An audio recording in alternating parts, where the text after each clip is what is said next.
नमस्कार दोस्तों, स्वागत है आप सभी का बोर्ड ज्ञान यूट्यूब चैनल पर। तो आज की कक्षा में हम प्रश्नावली 1.1 के लगभग सभी प्रश्न करने की कोशिश करेंगे। तो आइए, इसमें से पहला प्रश्न है, निम्नलिखित संख्याओं को अभाज्य गुणनखंडों के गुणनफल के रूप में व्यक्त कीजिए। इसमें पहला सवाल है 140। पहला क्वेश्चन है 140 को अभाज्य गुणनखंड के रूप में व्यक्त करना है। 140 को अभाज्य गुणनखंड के रूप में व्यक्त करना है।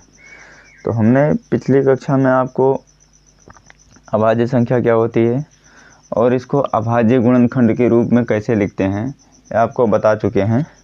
उसी प्रकार से करने की कोशिश करते हैं उसी प्रकार से इसको सॉल्व करने की कोशिश करते हैं। तो आइए, पहला सवाल है 140 को।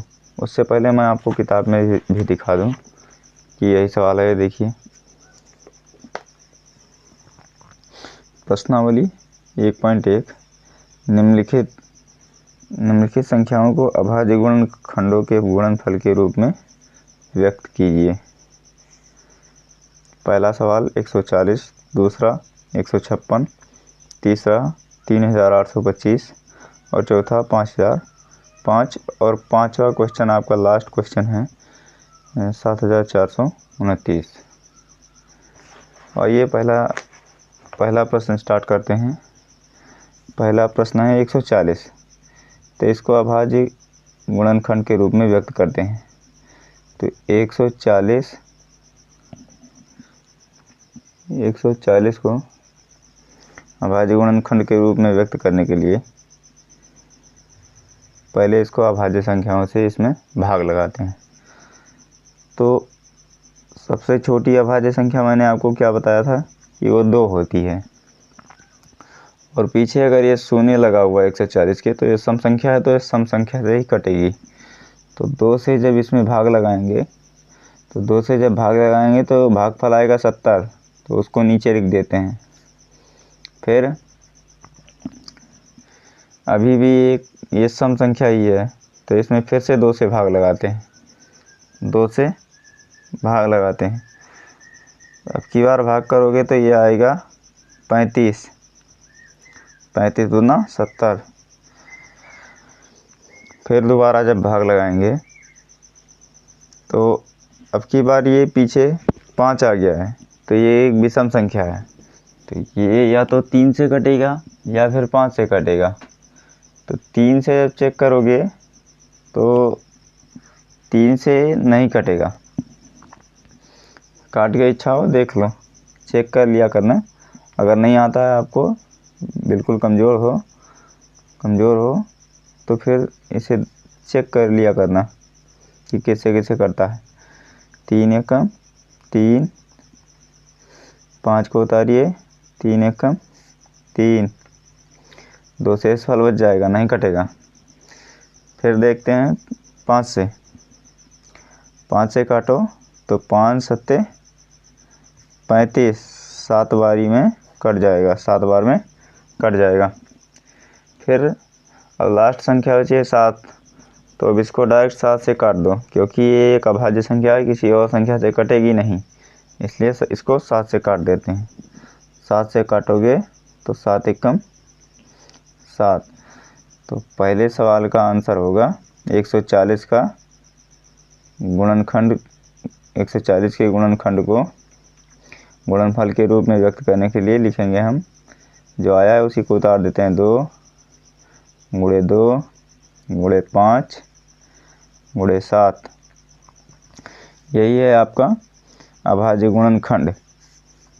140 का अभाज्य गुणनखंडों के गुणनफल के रूप में व्यक्त हो चुका है। 140 अभाज्य गुणनखंड के गुणनफल के रूप में व्यक्त हो चुका है। अब दूसरा सवाल लेते हैं। दूसरा सवाल है 156। 156 भी एक सम संख्या है, तो इसको 2 से काटते हैं। इसको 2 से जब काटोगे तो 2 सत्ते 14 और 2 अट्ठे 16। 78 दूना 156। 78 दूना 156। पहले 2 से भाग लगाते हैं 156 में, तो आता है 78। अब फिर भी ये एक सम संख्या है, तो फिर 2 से भाग लगाते हैं। तो 2 से भाग लगाओगे तो 2 3 6, 1 बच गया, 2 में 18। अब ये एक विषम संख्या है, तो इसमें अब 3 से भाग लगा कर देखते हैं। 3 एकम 3 और 3 त्रिके 9। अब ये एक अभाज्य संख्या है 13, जो खुद से ही कटेगी। इसको 13 से ही काट देते हैं। 13 एकम 13। अब इसको भी अभाज्य गुणनफल के रूप में व्यक्त कर देते हैं। कितना है? 156।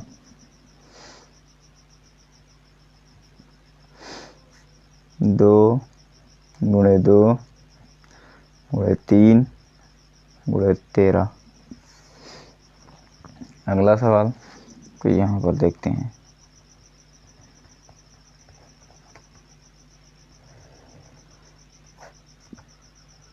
$3825 इससे काटते हैं 3 से, क्योंकि इसका योग 3 से कटेगा। इन सभी संख्याओं का योग 3 से कटेगा।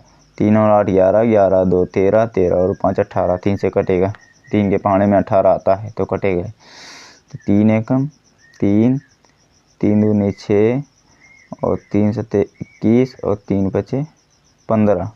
फिर काउंट करते हैं तो 1 3, 3 और 7 9, 3 और 7 10, 10 और 5 15 कटेगा। सॉरी, 3 से काटो। 3 चौके 12, 3 चौके 12 और 3 दूनी के 6 और 3 बचे 15। फिर 4 2 6 5 11। अब ये 3 से नहीं कटेगा। अब इसको 5 से काटते हैं। 4 2 6, 6 और 5 11। 11 3 के पहाड़े में नहीं आता।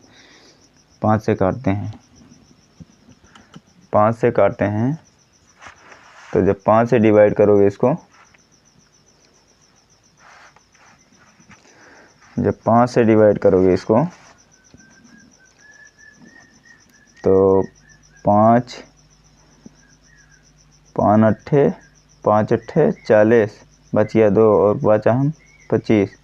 फिर 5 से काट लेते हैं तो 5 से जाएगा 1 और 7 17 बजे 17 बारी। 5 एकम 5 बच गया 3, 5 सत्ते 35। फिर काटते हैं। अब ये 17 एक अभाज्य संख्या है, तो ये 17 खुद से ही कटेगी। 17 से काट देते हैं। 17 एकम 17। अब इनको अभाज्य गुणनफल के रूप में व्यक्त करते हैं, तो आया है 3। कितना है? 3825 का 3825 का कितना है? 3 गुणे 3 गुणे 5 गुणे 5 गुणे 17। और इसको एक तरीके से और लिख सकते हैं। सॉरी, गलती हो गई, मैंने आपको बताया नहीं। ये जो 3 है ये 2 बार लिखा हुआ है, तो इसको हम 3 की घात 2 भी लिख सकते हैं। 3 की घात 2 भी लिख सकते हैं। तो 3 की घात 2 गुणे 5 की घात कितना लिख सकते हैं? 2 और गुणे 17। तो ये हो गया इसका अभाज्य गुणनखंड। अभाज्य गुणनखंड के ये हो गई 38,3825 अभाज्य गुणनखंड के रूप।